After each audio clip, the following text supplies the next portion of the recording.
wondered why the market always goes against you? Many times after you've bought a share, then share prices started to drop. Is it because that the market doesn't like you? How do we overcome this situation then?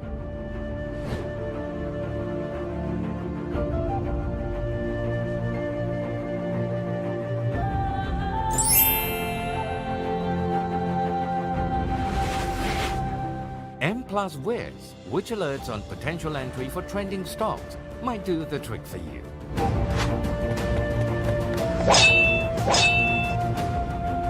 Is that all for the risk feature? Not at all. To find out more, please visit us at mplusonline.com/wares.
Have you ever wondered why the market always goes against you? Many times after you've bought a share, then share prices started to drop.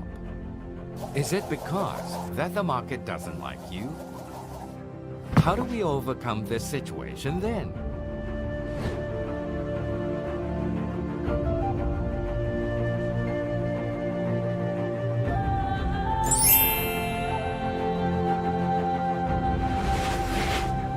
Mpluswares, which alerts on potential entry for trending stocks, might do the trick for you.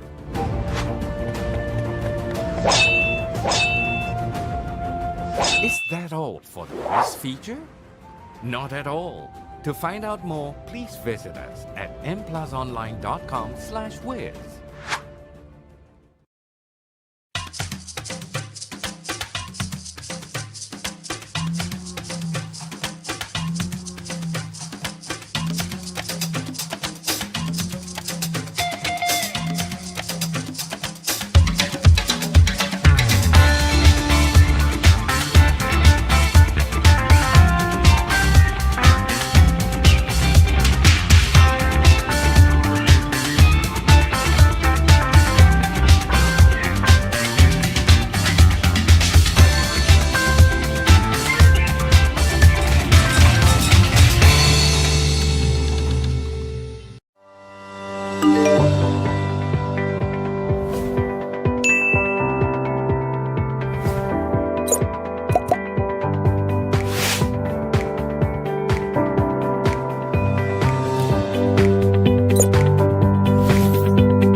wondered why the market always goes against you? Many times after you've bought a share, then share prices started to drop. Is it because that the market doesn't like you? How do we overcome this situation then?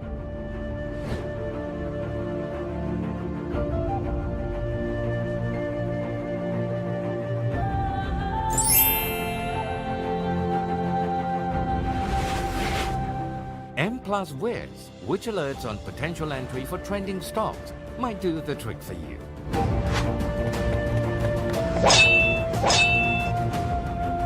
Is that all for the Wares feature? Not at all. To find out more, please visit us at mplusonline.com/wares.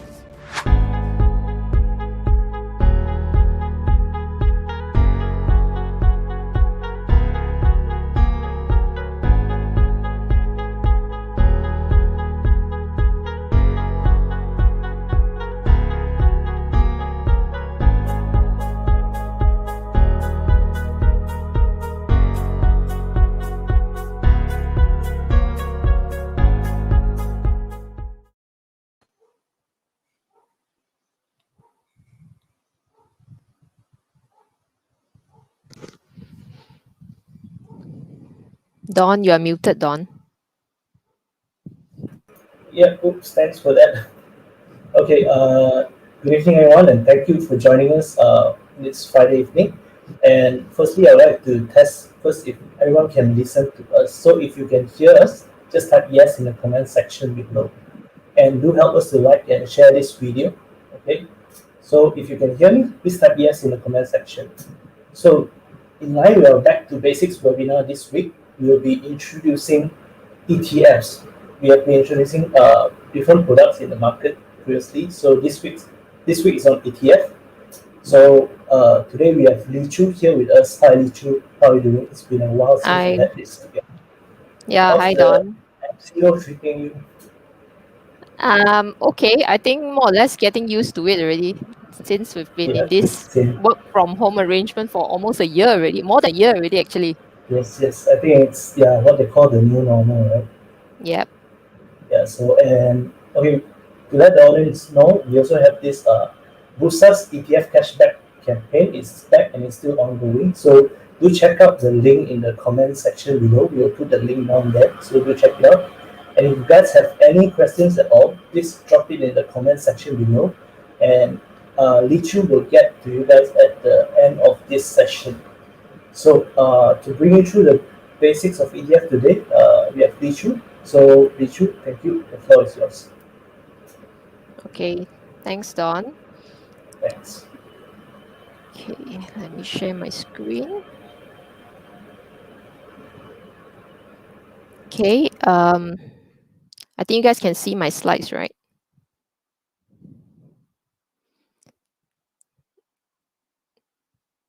Okay, now a very good evening to all of you. I hope everyone is still, sane, given that we can't go out anywhere and am stuck at home.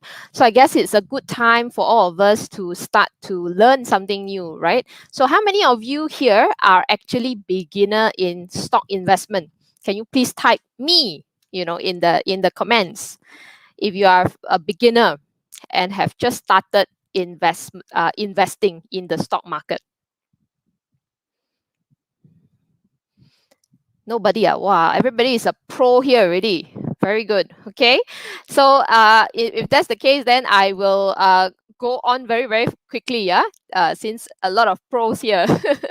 Okay, so today I'm going to talk about the title of the the topic of this webinar tonight is actually a beginner's guide to ETFs, your key to a wider range of asset classes.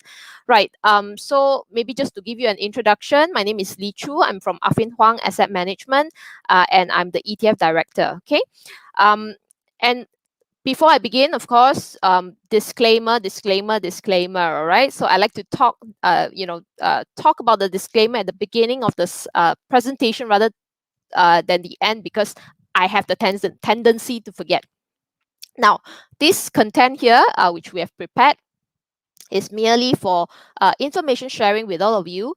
And if you are interested in investing into any of the products that I mentioned later, please go to our website, tradeplus.com.my to get a copy of the prospectus or supplemental prospectus and read it before you invest in it. All right. So don't take my words for good. Okay. So you must always do your own research.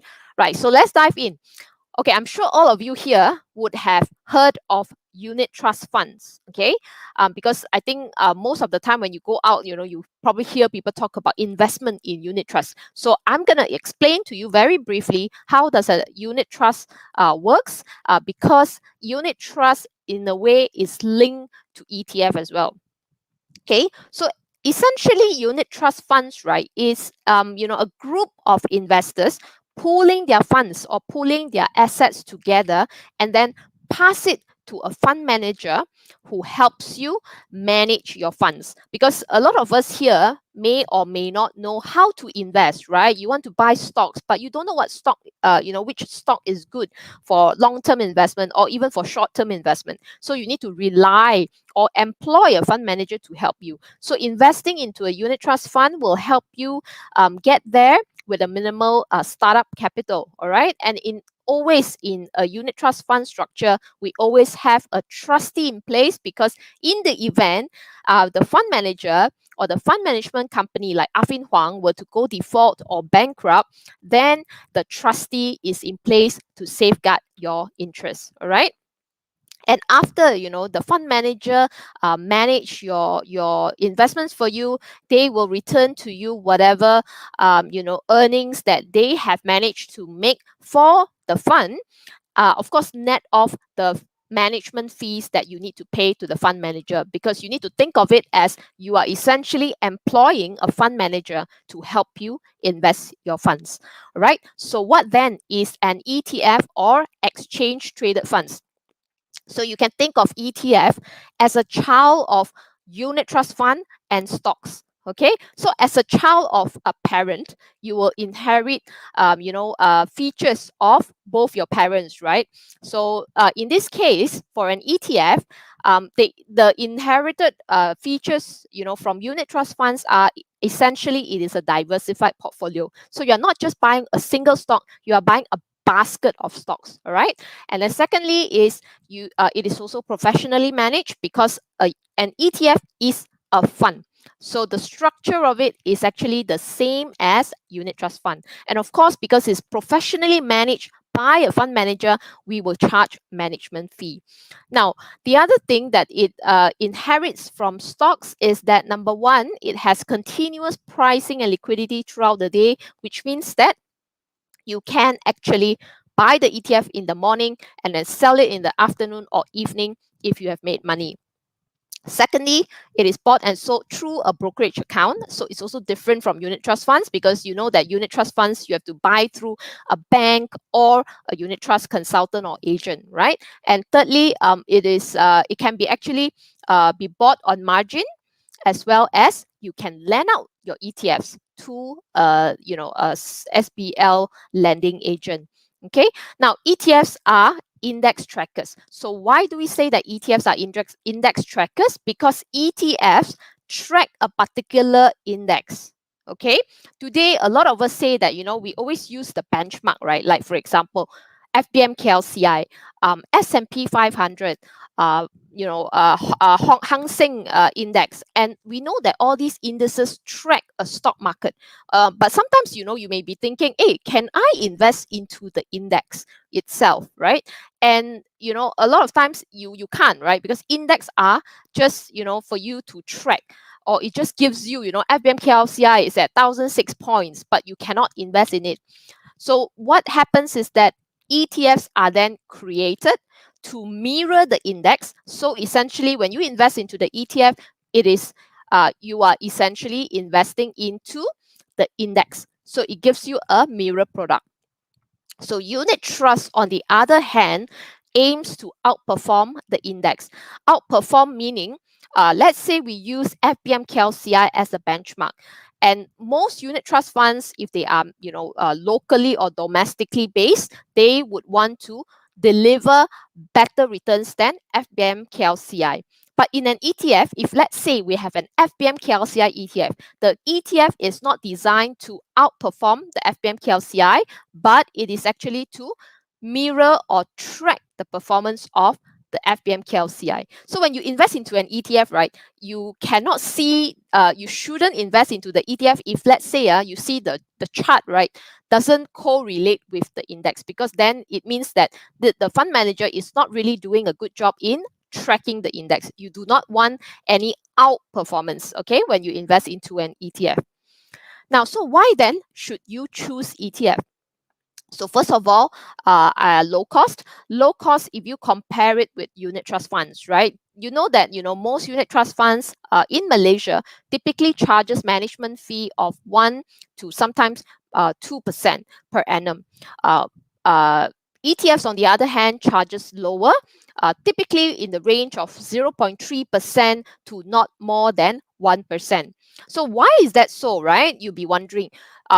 As you can see in the previous, in my previous slide, I did mention that the unit trust funds, the fund manager has to work a lot harder, right? Which means that they have to do their research, they have to do analysis to see which stock could potentially deliver good returns. And therefore, there is a lot of work that the fund manager need to do. But on the other hand, ETFs requires minimal effort at the fund manager's side, because the index will already tell you, what stocks to buy. So because the job is just to mirror the index, that's why the management fee that is being charged is also lower. Now, I'm sure all of you will know that, brokerage fee is typically lower as compared to sales charge as well. Most of the unit trust fund charges up to 5 or 5.5% in upfront or sales charge, whereas brokerage fee is typically in the range of, 0.08, as low as 0.08%. I believe that's what Mplus has been charging their clients. And I think this cost is something that is really attractive, especially if you are buying in a bigger amount. Okay.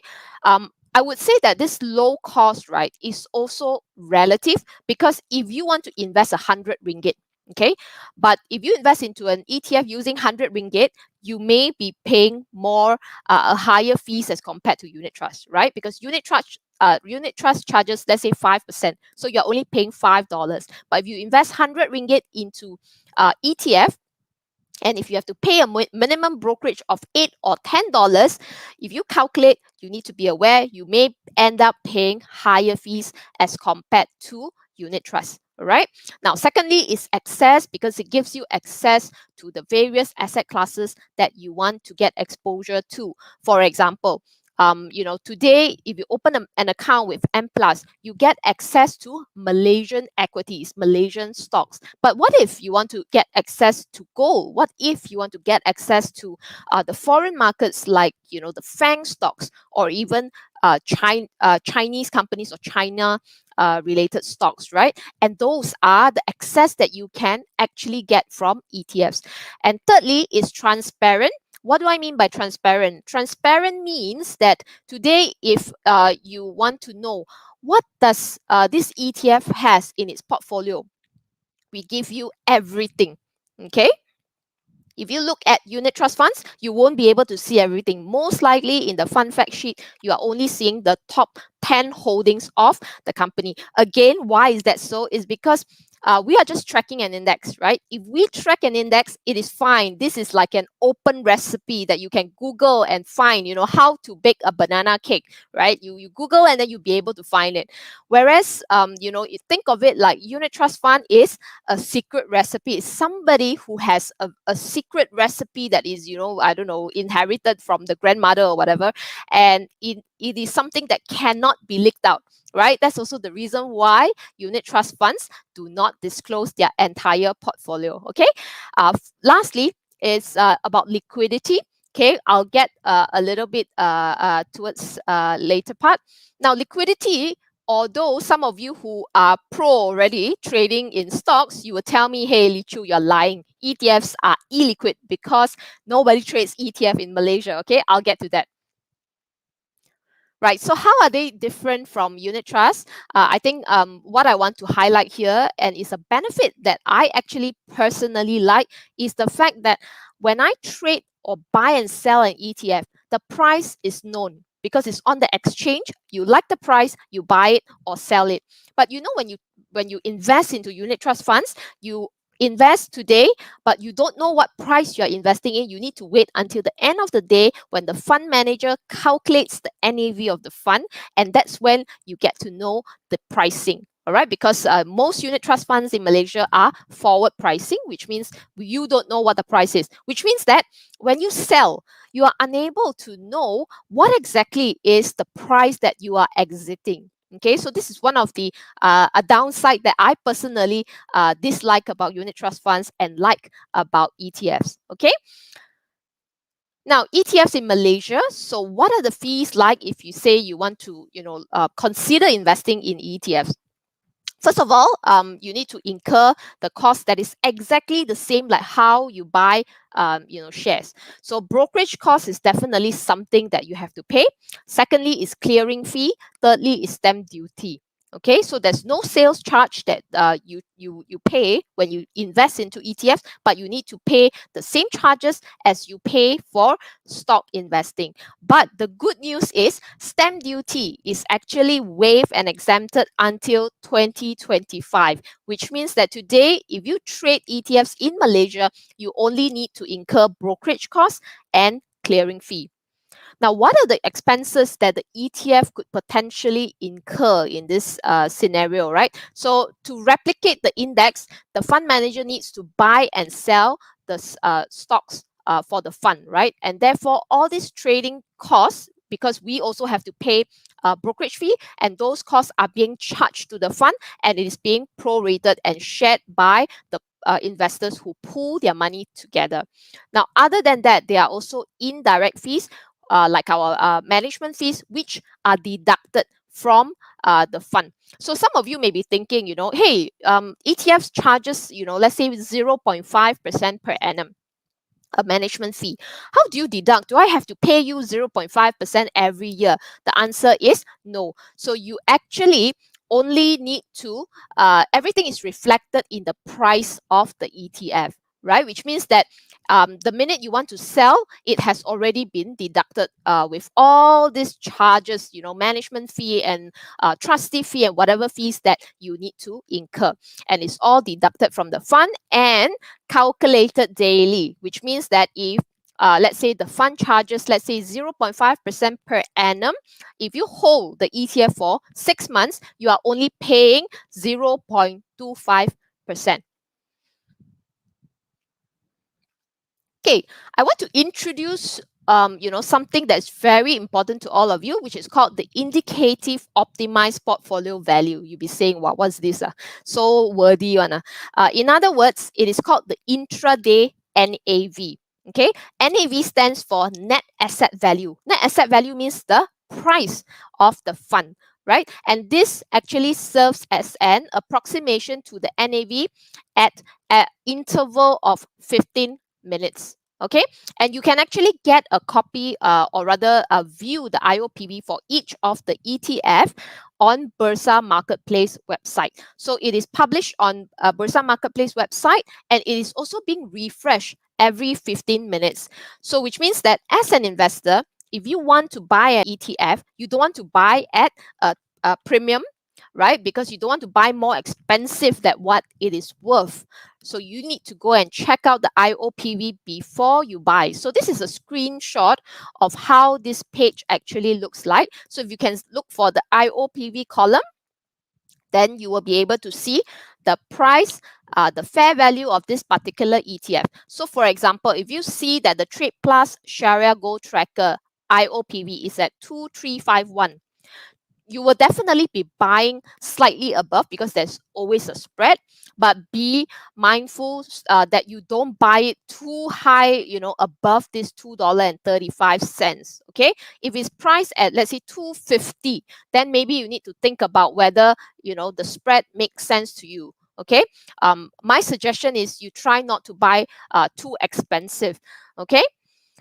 Now, how is it, how is an ETF being valued? So for those of you who are not familiar with how, the fund manager actually derive the NAV of the fund, it is actually accounting, okay? At the end of the day, what we do is we take your assets, sum of all your assets, and then deduct the liabilities that the fund has to incur, which is all your fees and charges, and then divide it by the units in circulation, and you will get the NAV per unit. Right. Let's talk about liquidity, because liquidity is a major concern, right? Everywhere, every webinar I speak in, people will ask me, hey, Li Chu, is ETF really liquid? Okay. So first of all, before we talk about whether ETFs is liquid or not, right? Let's talk about, what is liquidity? Now, today when we buy shares, we always, liquidity simply refers to how easy is it to get out, right, of this market? How easy is it to sell my units back to whoever and get my cash back? Now, liquidity of shares, okay, this one everybody knows, and I'm sure all of you will agree. If the trading volume of that particular counter is high and it has a low bid and ask spread, then usually we will deem that as a liquid counter, right? And on the flip side, if the trading volume is actually low with a wider bid ask spread, then you will say that, hey, this counter is illiquid, stay away from it, right? So the bid ask spread, of course, is the difference between the buy and sell price, okay? Now, ETFs are actually liquid despite it not being traded. So why do I say so? So if you look at the definition of liquidity, it simply means that you can get out of the market. Now take a look at this example or this screenshot, right? You always see that there is a buy queue here, okay? And this is the buy price. All right. Now, without retail investors being in this market, these prices are being quoted by our market makers. Okay, market makers are there to provide the buy and sell price to investors so that you as a retail investor can buy at, let's say, for example, if you're interested in the China ETF MYR, then you buy it at $7.89 and sell it back to the market maker at $7.87. So if you are familiar with structured warrants, okay, I'm sure structured warrants issuers will tell you the same thing, which is market makers are there to provide liquidity. Now, who then are these market makers, right? Market makers are essentially licensed investment bank or financial institution, and these guys are appointed by the ETF issuer, in this case, Afin Huu Asset Management, or it could be, say, Kenanga Investment, if let's say you're talking about Kenanga's ETF, and they are not the ETF issuer themselves. And what role do they play? They are there to provide liquidity in the secondary market, and they play the buyer and seller of ETF units role at the same time. And one important point is that they are there to normalize the price of ETF to its fair value. So remember just now I talked about IOPV. IOPV is the fair value. Okay, and so market makers are there to constantly refresh the NAV of the fund, and then they will put up the price. Now, why did I say just now, right, that it is important to check the IOPV before you invest? Now, today, if you take a look at this example, right, the market makers are there, right, with 1,000 Q to buy to buy back from you at 787. The market makers are not there 100% of the time. Okay, so even for structured warrants, there are also for certain warrants, there are certain time window that the market makers are present. So for example, China ETF, right? Chinese, you know that Hong Kong market only opens at 9:30. So our market makers only step in to start market making at 9:30 a.m. for the China ETF MYR. All right. So which means that between 9 and 9:30, the price that you see are quoted by retail investors. So try to avoid buying at those prices, because there is a tendency where, for example, I bought this China ETF, let's say at 789. Okay. I will preset my sell price, right? A lot of you will will queue your sell price, like, you know, good till date, good till 1 month's time, right? And you put there, I want to sell it at $8. So tomorrow morning, okay, when you come in, if you open your trading screen, you will see a sell at $8, and that price is not a fair value. Okay, and especially if the IOPV shows you the fair value is at 780, and don't buy it at $8, because that is not a fair price.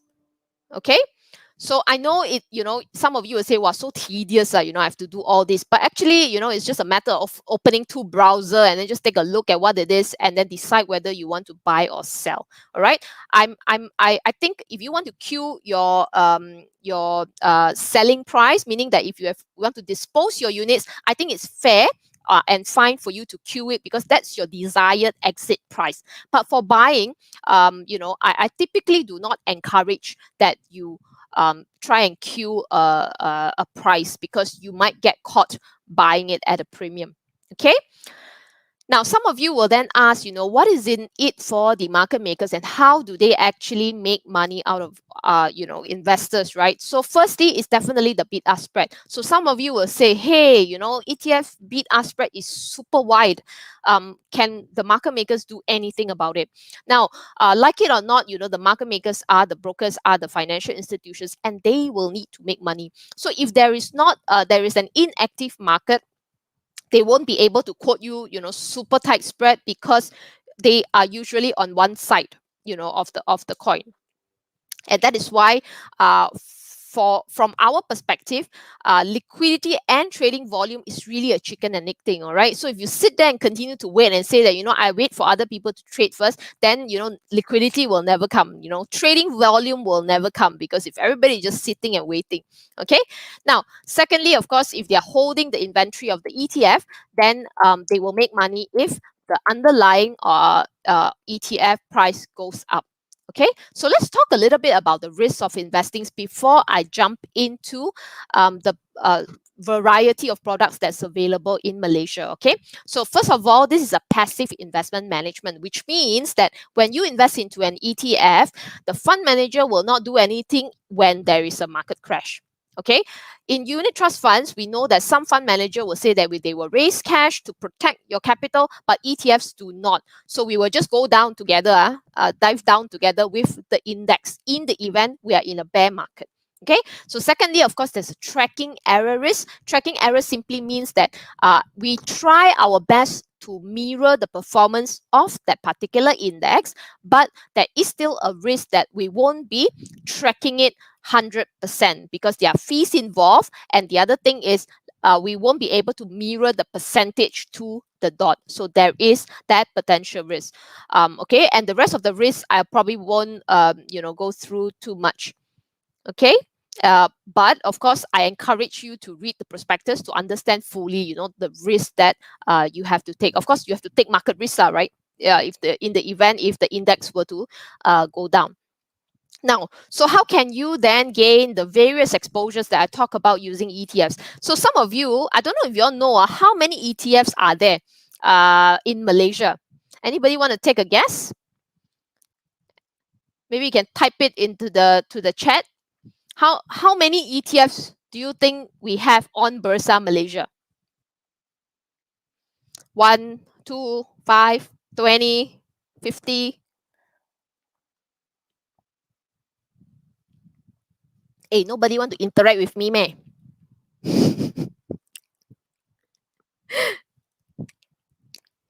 Okay, I see some says 12, 15, 10. Okay, the answer is 19, 18 or 19.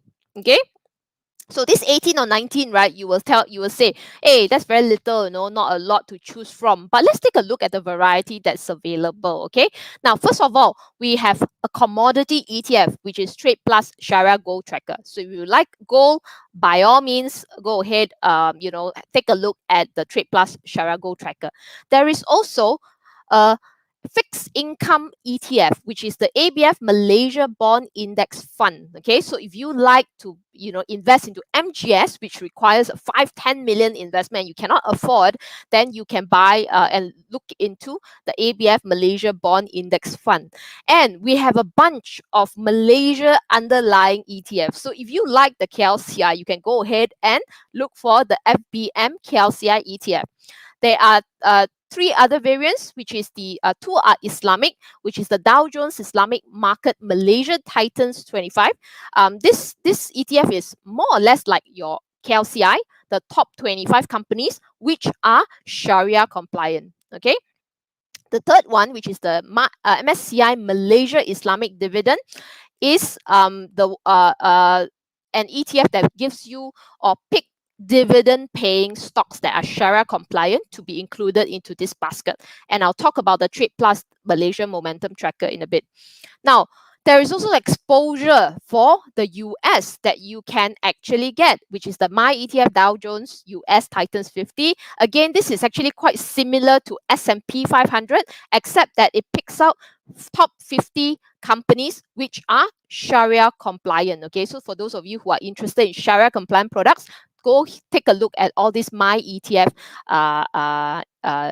products. Okay, well, looks like I'm selling products for competitors, so at one go. Of course, there are also other exposure like REITs, like ASEAN and China that you can get your hands on. Other than that, there are also a bunch of products called leverage and inverse ETFs, which are similar to structured warrants, which you can study. I won't talk about leverage and inverse today because this is like a totally complicated product, not suitable for beginners. Okay. Now, this question also I get a lot, so I want to address it in my slides, which is people will ask us, which ETF pay dividend? Does ETF pay dividend? Right? These are very, very common questions that we get.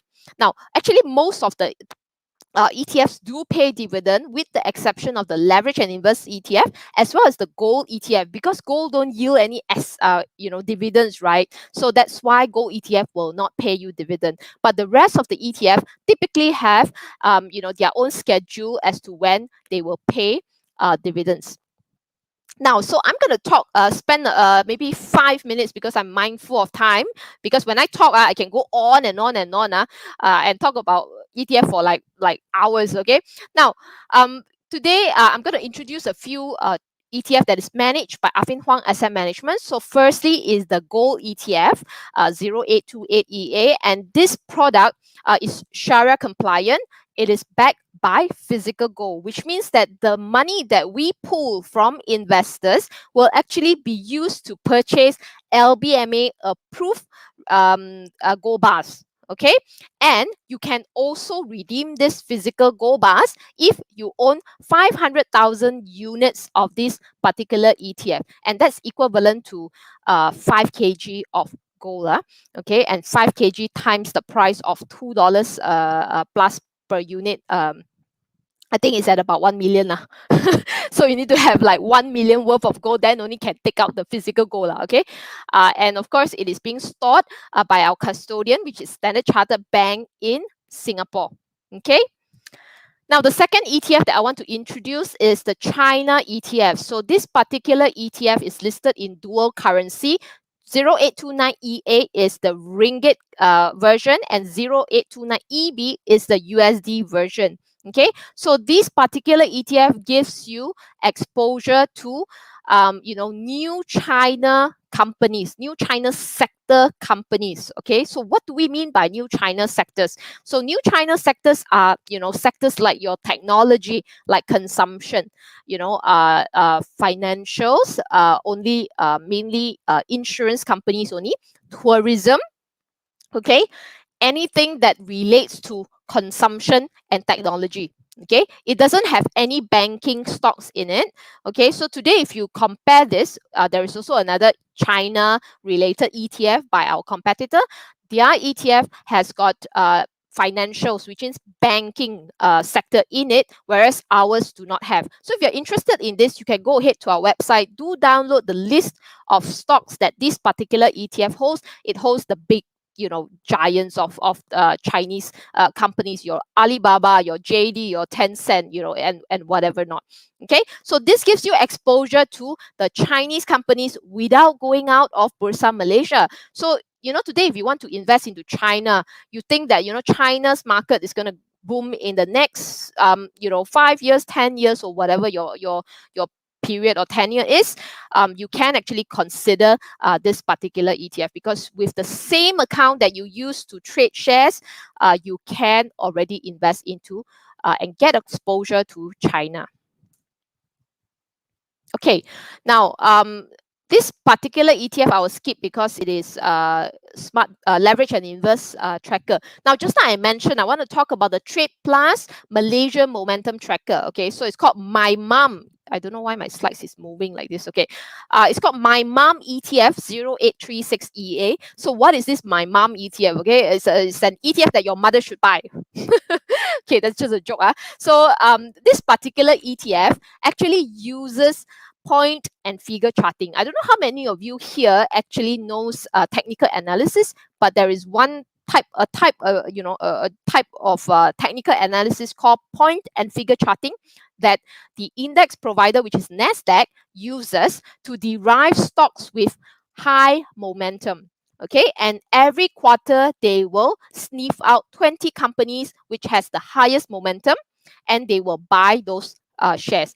And this particular ETF is being rebalanced every quarterly, okay, to give you a refresh portfolio. Okay.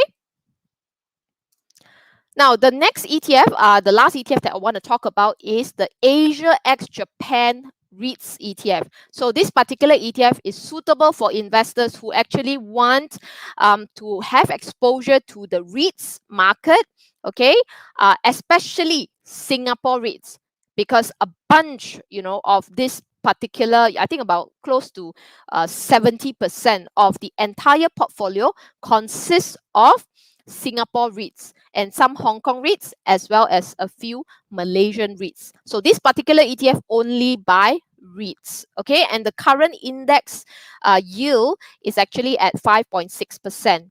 So those of you who really like to invest in REITs because of its dividend, then this could be a product that you may be interested in.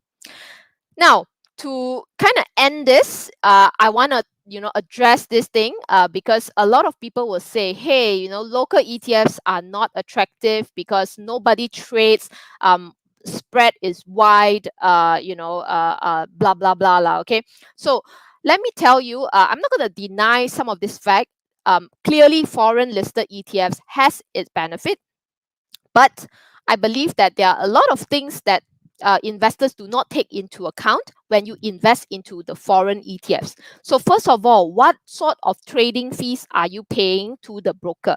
If you go through a local broker that gives you exposure to the US market, you will know that they actually charge dual brokerage fee, right? You have to pay a local brokerage fee, you have to pay a foreign brokerage fee. So end up, you may be paying a high fees, right?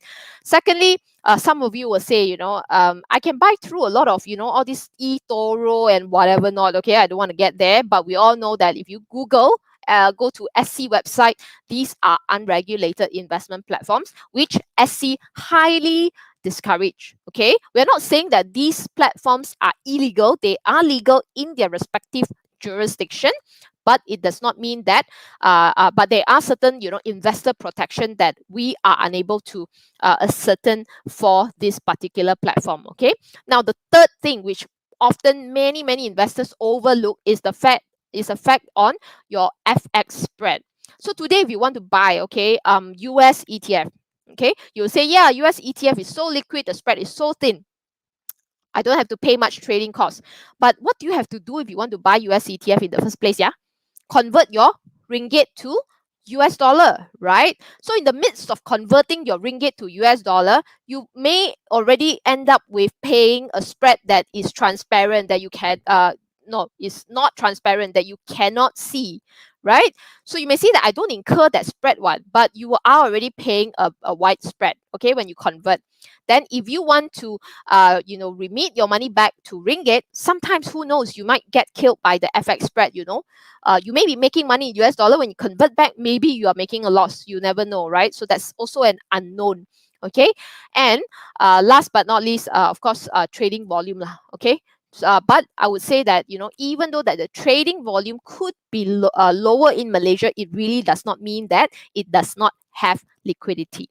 Okay, so if you say that, hey, I'm sold, I need to go and study more about ETF and I need to go and understand it better. So how can I start investing in ETFs? So you don't have to come to Afin Huu, okay, to buy any of the ETFs. If you already have, a brokerage account with any stockbroker in Malaysia, okay, preferably, of course, we'll recommend Mplus lah, right? Because Mplus invited us here to talk. So go ahead, if you have not opened, account with Mplus, go ahead, open an account with them, so you can trade all ETFs available on Bursa with Mplus. Okay. Now, there are exceptional, which I'm not going to touch because I didn't really talk about leverage and inverse ETF. But if you are interested, you can actually go and have a look at it further. Now, I want to end with this slide, which is, Afin Huu Asset Management is actually one of the most active ETF issuer in Malaysia. And there are lots of information that you can find from our website, our social media. We even have a dedicated WhatsApp chat, and it gives you direct access to our ETF specialists. Okay, so now I will stop my sharing here and I'll hand this time back to Don.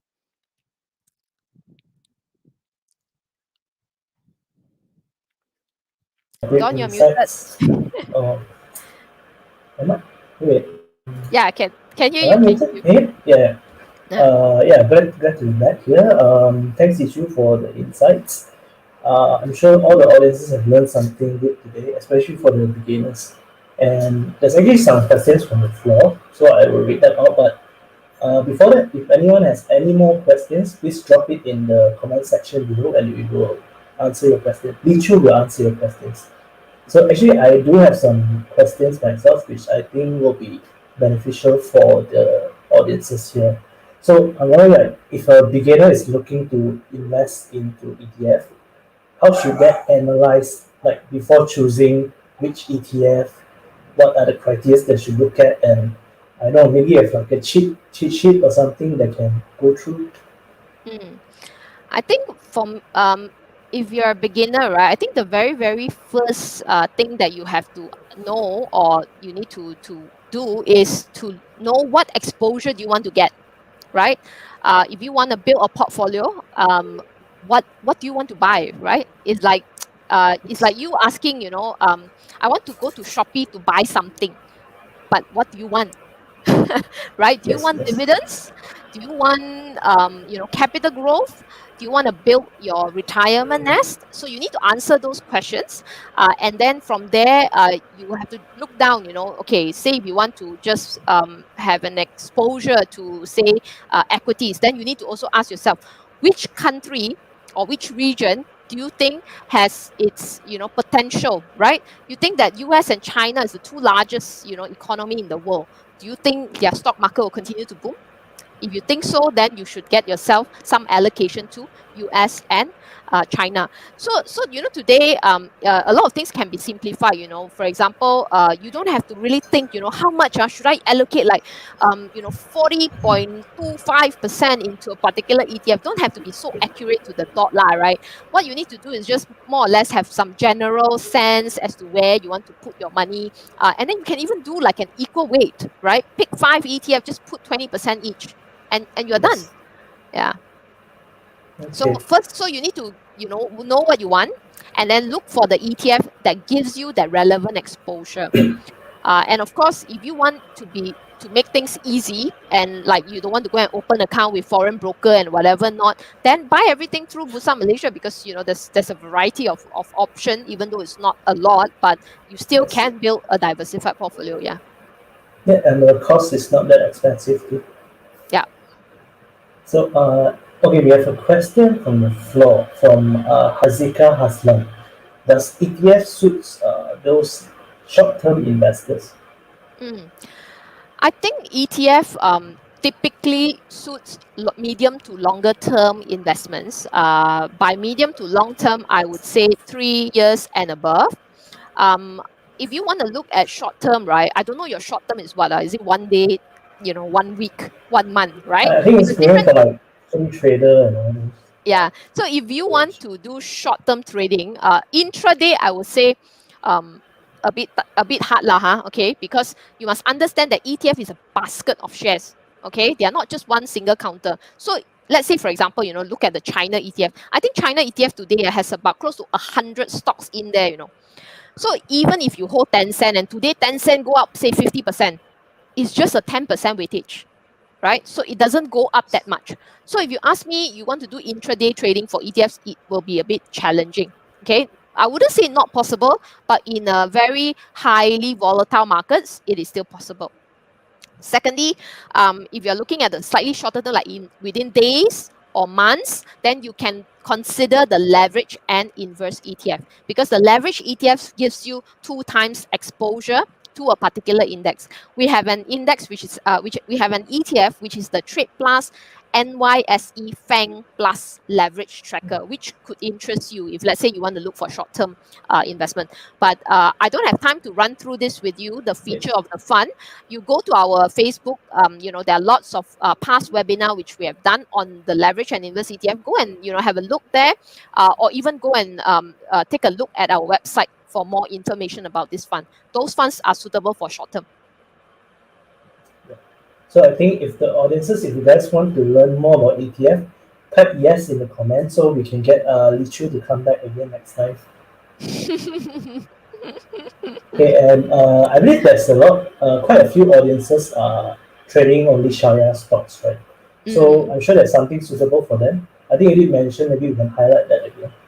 Yep. So there's this. If you look for ETF, right, in on Bursa page, just type in my ETF, MY ETF. So all MY ETFs are Sharia compliant. From Trade Plus, Afin Huu, we only have one Sharia compliant ETF, which is the Gold ETF. I think that's all the Sharia compliant ETFs available. Yeah. Radzi is asking, gaming stocks have? Gaming stocks are in where? In our China ETF, is it? Is there any ETF that has gaming I stocks? think we have, if I'm not wrong. If I'm not wrong, we have. Yeah, maybe they can. You guys can check it out on the Yeah, Trade check Plus out website. Trade Plus website. Okay, another question is Not I don't have a gaming. We don't have a gaming ETF lah. not the exact one, yeah. One, yeah. But it could be inside the ETF. Right? Yeah. So, another thing is that okay, would you select like the type of investor that's, or even like the type of person that's suited to trade ETF? Okay. I think there are I would say 2 groups of investors, right? One that have totally no clue. I don't know what I need to invest in, right? I don't know, and I don't have the time, and I'm not interested. Okay, so this group of clients most likely are suitable to go to the bank or talk to a financial advisor or unit trust consultant, because they will then give them the advice and help them manage their portfolio. All right, so those are really, I don't want to know. I just have money. You just manage my money. Okay, there are another group of customers who likes to do a lot of research. Right now, like, hey, I very gung ho. I've all the time in the world. I want to, go and read up all the financial statements of all these companies. Okay, and they are very interested. So if you have those time, the time and the interest and experience, by all means, I think picking individual stocks may yield you higher return, but that also means that there's a lot of homework that you need to do. Okay, so this group of customers, if you ask me, will fall in between for ETFs. So they are for those people who they know what they want. Okay, they understand the investment products and how to use them, but they don't have the time to go and read through tons of research report and whatever not to make the judgment and also the time to monitor their market. So I think those group of people who sit in between these people who don't want to know, don't know, with those who like very want to know, I want to know and I want to make my own decision. Those that sit in between I think will suit ETFs. Okay, good. That's good. Good to know. And Chua Wei Ling here is asking what ETF products you're offering. But I think they can get this information from your website, right? Or even your Facebook. Yep. Yep. Just now I already mentioned 4 right? So there's 4 more. Yeah. There are 4 more. The 4 more are leverage and invest ETF. That one I think we wait for you to come back again. Another session. Yeah. The one it needs a different session, right? Yeah. So okay, we have here Chen Ka Wing. Is ETF suitable for buying and holding over a 1 to 3 year horizon? Yeah, of course. Because generally we encourage you to buy for the longer term. 1 to 3 years, I think is quite fair lah. Because if you take a look at the gold ETF and the China ETF, because these two has got a longer track record, they have over a 1 year period they have given you pretty decent returns. So yeah, 1 to 3 years is okay. So I guess at the end of the day, it really depends on what you want lah. And of course, if you get caught, sometimes if you say want to hold for 3 years, okay, and let's say coincidentally by the 3rd year you want to exit, you plan to exit, but market crash, then it's something that is beyond your control. So I would say it's suitable lah, but you have to make your own judgment and plan your own timing lah. Yes. Okay, actually we have a few people asking about this. Is there like a minimum lot size for ETF? But I think a better question would be, is there a recommended amount that they should buy? Yeah. Okay, I think because ETF and stocks the same, right? So which means that minimum lot to buy is 1 lot, which is 100 units. But I don't recommend buying 100 units lah, because if you pay $8 minimum broke, then you are paying 8%, right? Which is hefty. So of course, optimally, it will be 10,000 lah, right? To get that point, that to maximize that. Yes, to get your meat back is actually 10,000. But I'm not saying that you must invest 10,000 lah, right? But if you think about it, if you invest, let's say 1,000 and you pay $8, then what is the fees that you are paying lah? So you need to work out a bit of math, and see what sort of fees that you are paying. So if end up you are paying fees that, even if you ask me, right, 1-2% brokerage, if it's worth 1-2% of your the brokerage fee that you are paying, then I think it's actually not too bad lah. Because if you buy unit trust fund, you're probably paying about there or maybe higher. Okay, that's a good guideline for them to have. Yeah. Okay, I think we can take a few more questions. We have Astro here. He says that, thank you, great explanation, Lichu. And he has a question that for ETFs that pay dividend, is it reinvested or cash out to the holder? It's cash out to, at the moment it's all cash out to your credited into your bank account. Yeah, there's another one good question here. I also would like to know, Ho Kim Choi, difference between having a gold ETF and having a gold account in the bank.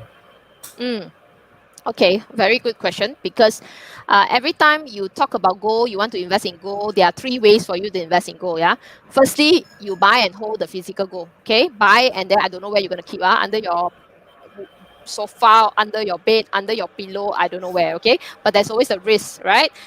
You risk it being stolen. That's one. Second thing is the bid and ask spread is very wide. Okay, today if you walk, of course today you cannot walk lah to Pokong because MCO, FMCO. Okay, please do not go to Pokong. So what happens is, if you notice, if you have been walking past Pokong and you monitor the gold price, right? Actually, the buy sell price don't really move one, because the spread, right, is like 20-30%. so they don't have to move the price. But in actual fact, gold price, like foreign currency, move every single minute, right? So that is one major downside, if you ask me, for physical gold, which is the high bid-ask spread. If you invest or open a gold savings or deposits account with a bank, it's also a good option. But look at the fees that you're paying. Look at the spread, look at the fees, and then compare it with the fees that you pay for the gold ETF, the spread, and also the brokerage fee. I can say that for gold ETF, the spread is usually around, if it's very hot at that time, meaning a lot of retail investors coming into the market to buy, then the spread can be as low as 0.3%.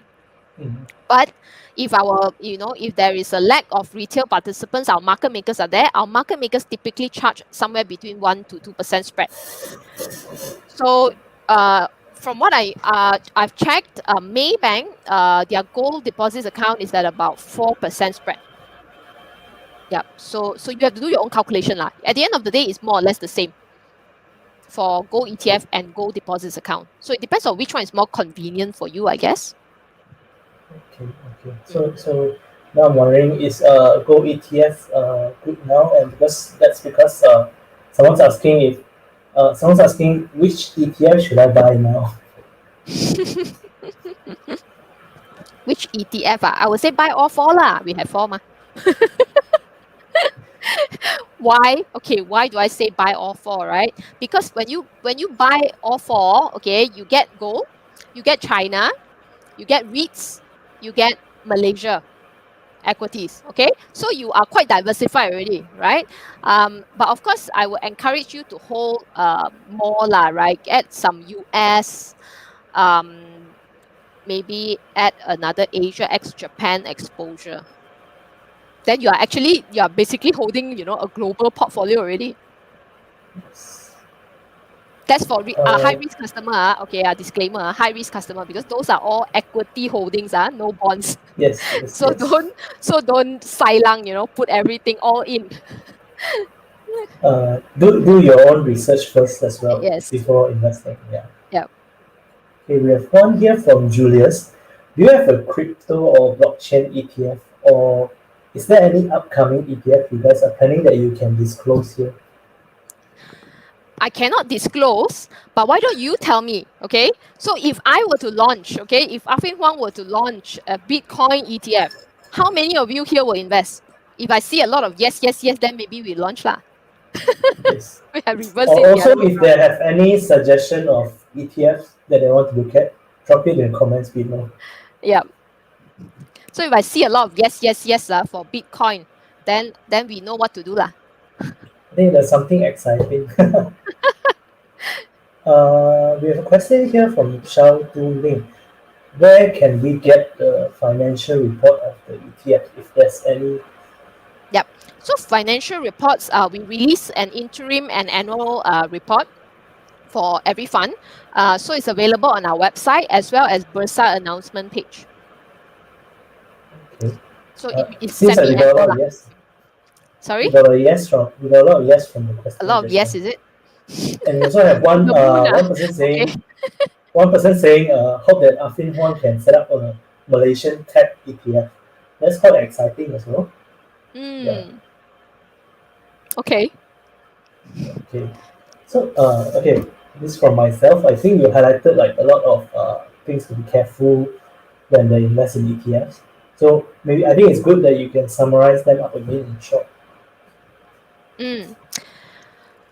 Okay, so I think what's important if you want to things that you have to note when you buy an ETF is that number one, go and check out IOPV.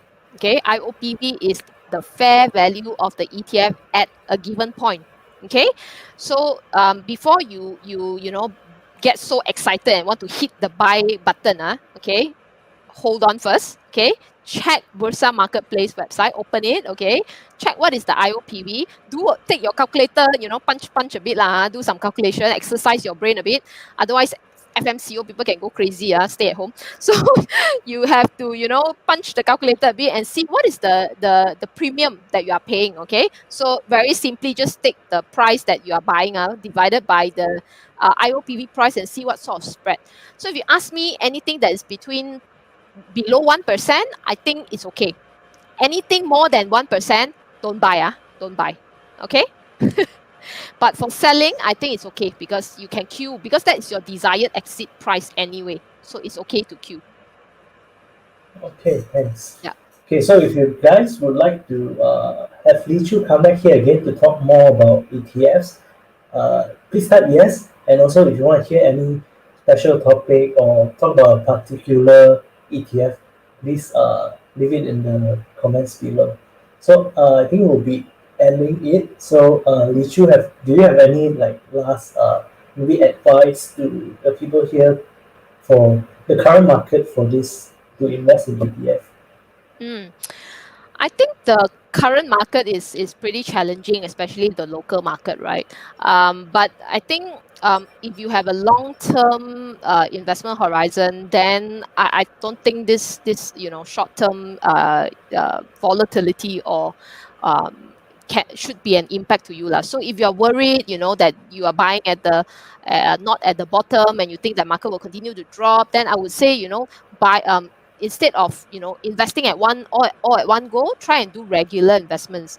So try to take away trading mentality from when you are investing into ETF, because ETFs are not really trading products, they are more for longer term investment. So and then the other thing to address those concerns on liquidity is that I think you should try before you judge and before you conclude that you can get in, cannot get out. Try it out. I'm not asking you to put in 100,000, 200,000 into one ETF or a few ETFs. All I'm asking you is to just try to buy and try and sell. All right. So if you really, if getting out is not an issue, then please, remove that mentality that ETFs is illiquid, because I think, unfortunately, that is, a mindset that a lot of investors have lah. Yep. Yes. Okay. Thanks so much. I think the advice is good for them to start off with ETFs. So yeah, thank you for your time today, and thank you to the audiences for joining us. So do follow and like our Facebook so you can get updates on more webinars like this, and do check out Trade Plus website and Facebook page to get more information on ETF. So thank you for everyone's time today, and thank you Lee Chu again for joining us. So we'll end the session right now, and have a good evening and have a good weekend. Thank you. Okay. Thank you. Bye-bye. Thanks. Bye.